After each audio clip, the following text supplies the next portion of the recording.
Assalamualaikum warahmatullahi wabarakatuh.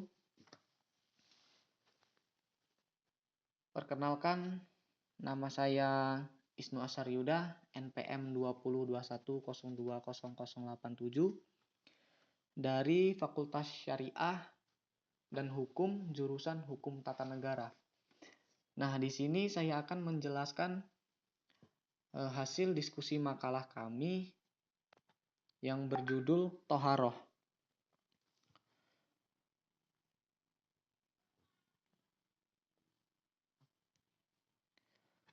Pengertian toharoh. Toharoh menurut bahasa artinya bersih. Sedangkan menurut istilah syara, toharoh adalah bersih dari hadas dan najis. Selain itu, toharoh dapat juga diartikan mengerjakan pekerjaan yang membolehkan sholat berupa wudhu, mandi, tayamum, dan menghilangkan najis. Nah, jadi toharoh ini bisa dilakukan dengan beberapa cara. Yang pertama yaitu mandi wajib, itu wajib, dan kita berwudhu, dan kita bisa menggunakan tayamum. Toharoh ini membersihkan diri dari hadas dan najis. Nah, ketika kita mengerjakan sholat, wajib nih hukumnya untuk mengerjakan toharoh. Hukum toharoh ialah wajib. Nah, sudah jelas hukum toharoh itu wajib di atas tiap-tiap mukhalaf lelaki dan perempuan. Dalam firman Allah yang artinya, sesungguhnya Allah mencintai orang-orang yang bertaubat dan mencintai orang-orang yang suci lagi bersih. Quran Surat Al-Baqarah ayat 222. Nah, di sini Allah itu mencintai orang-orang yang memang bersih dan suci. Nah, selain itu, ada ayat Al-Quran, Nabi Muhammad SAW bersabda, kebersihan itu adalah sebagian dari iman. Hadis riwayat Muslim. Nah, jadi kebersihan itu adalah sebagian dari iman. Ketika kita melaksanakan kebersihan itu melakukan bagian dari iman. Tujuan dari toharoh. Dalam kehidupan sehari-hari, toharoh memiliki fungsi yaitu yang pertama, guna menyucikan diri dari kotoran berupa hadas dan najis. Yang kedua, sebagai syarat sahnya sholat dan ibadah seorang hamba. Nah, jadi di sini dijelaskan bahwasannya yang pertama, guna menyucikan diri dari kotoran berupa hadas dan najis. Nah, jadi ada kotoran-kotoran yang di badan kita, kuman-kuman yang di badan kita, yang ketika kita menginjak kotoran-kotoran. Nah, dari situlah kita bisa membersihkannya dengan menggunakan toharoh. Dan yang kedua, sebagai syarat sahnya sholat. Jelas, sebagai syarat sahnya sholat itu, ya kita membersihkan badan kita dari najis-najis. Jadi ketika kita mau mengerjakan sholat, itu kita diwajibkan untuk berwudu, untuk menghilangkan najis-najis yang ada di tangan, yang ada di kaki, yang ada di muka, dan lain sebagainya yang di sekujur tubuh kita. Dan ibadah seorang hamba. Jadi ketika kita beribadah kepada Allah Subhanahu wa taala, ya kita harus menghadapnya dengan keadaan yang bersih dan suci. Begitu. Nabi Shallallahu alaihi wasallam bersabda, Allah tidak menerima sholat seorang di antara kalian jika ia berhadas sampai ia wudhu, karena termasuk yang disukari Allah. Bahwasanya Allah Subhanahu wa taala memuji orang-orang yang bersuci.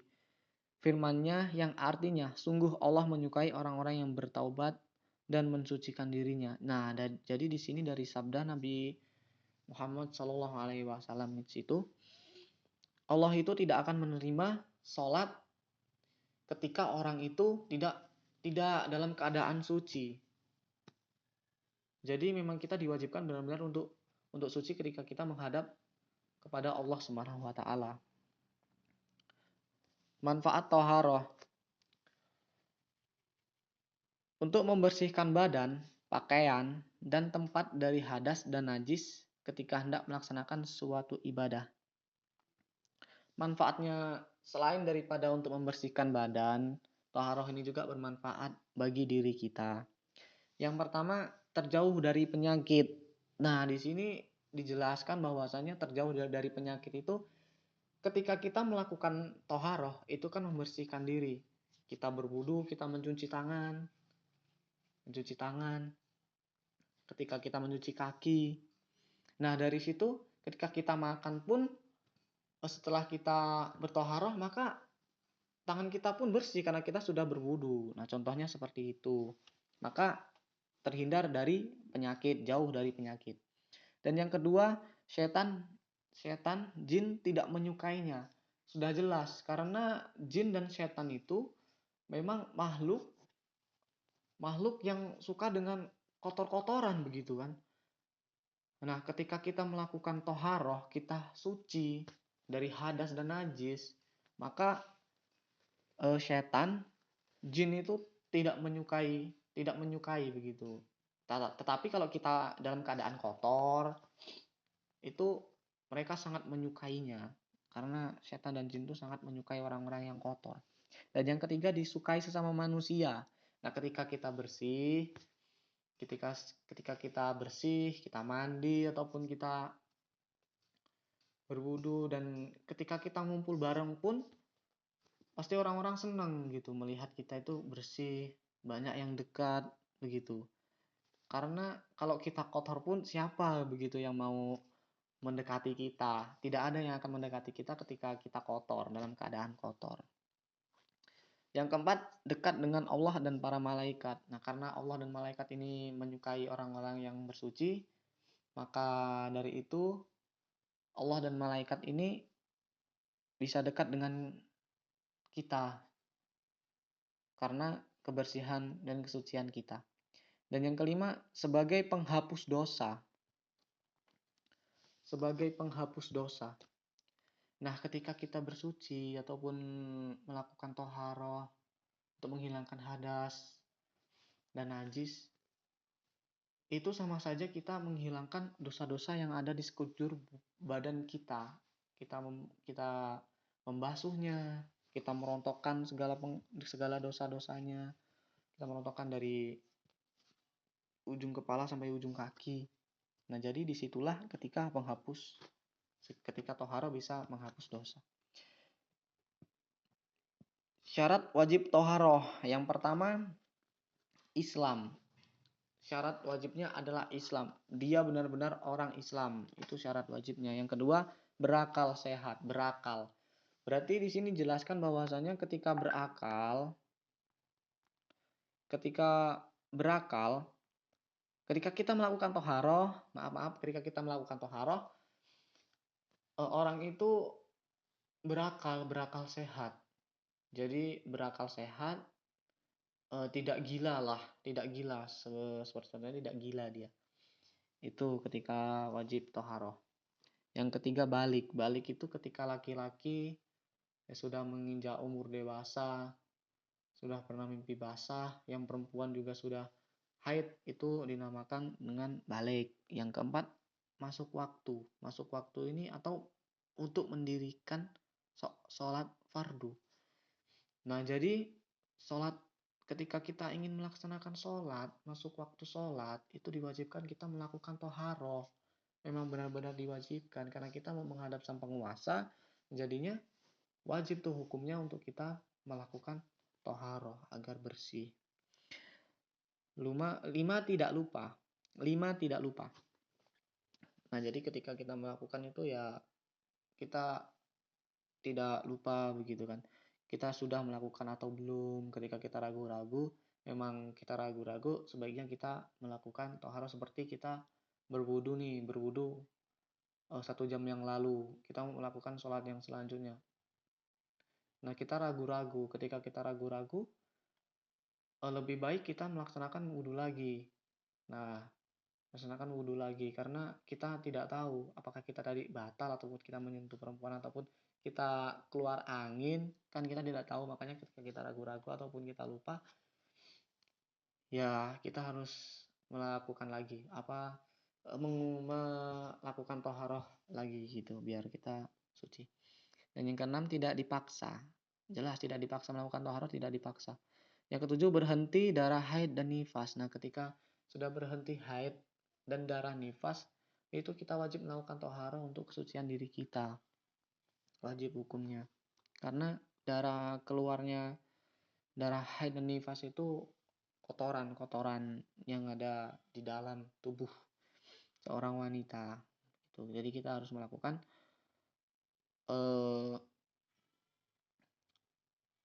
toharoh, bersuci. Ada air atau debu yang suci. Nah, di sini ada air. Ketika kita mau menyucikan diri kita, maka kita akan menggunakan air atau debu. Ketika tidak ada air, maka kita menggunakan debu, begitu. Di sini air ada beberapa macam air. Jadi air di sini yang pertama ada air mutlak, air suci dan mensucikan. Air yang masih murni. Nah, air mutlak ini adalah air yang benar-benar suci. Air yang benar-benar mutlak dan masih belum sama sekali digunakan oleh seseorang. Itu yang contohnya seperti air hujan, air sumur, air laut, air sungai. Nah, itulah air-air yang bisa digunakan untuk kita bertoharoh. Yang kedua, ada air suci dan dapat mensucikan tetapi makruh digunakan. Nah, ini yang pertama, contohnya yang pertama air yang musyammas atau air yang dipanaskan dengan matahari di tempat logam yang bukan emas. Jadi ketika air itu terkena sinar matahari dan dia sudah panas, itu makruh digunakan. Dan air yang sangat panas.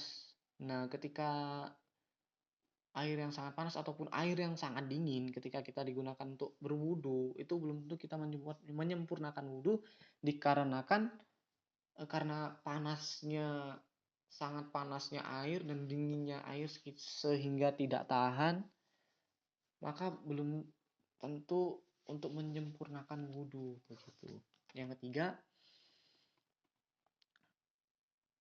air suci tapi tidak dapat mensucikan. Nah, ini yang pertama ada air mustakmal atau telah digunakan untuk bersuci. Nah, seperti halnya ketika kita sudah berwudu nih, berwudu dengan menggunakan air yang bersih, yang masih suci, yang mutlak. Nah, air itu untuk kita berwudu dan air yang untuk kita berwudu itu kita tampung lagi. Nah, dari situlah air itu tidak bisa digunakan karena sudah terkena najis, begitu.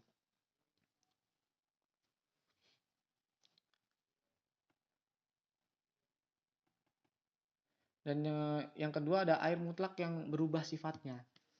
Nah, air mutlak yang berubah sifatnya ini berubah ini maksudnya yaitu dari bau, warna dan rasa itu sudah berubah, maka dia tidak dapat digunakan untuk melakukan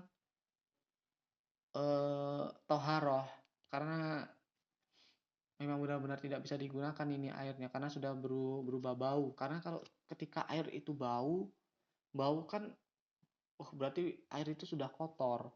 Begitu. Seperti air yang sudah digunakan terus sudah terkena tanah dan segala macam, bau tuh airnya. Nah, jadinya tidak bisa digunakan lagi karena dia sudah kotor.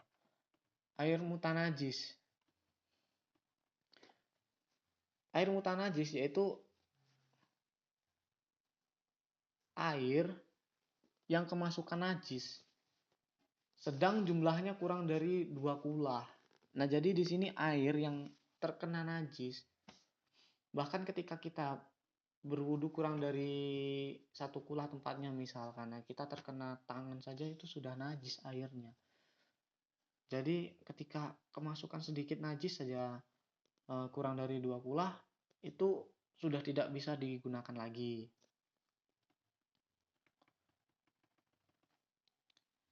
Nah, di kesimpulannya, kebersihan yang sempurna menurut syara disebut toharoh, merupakan masalah yang sangat penting dalam beragama dan menjadi pangkal dalam yang menghantarkan manusia berhubungan dengan Allah.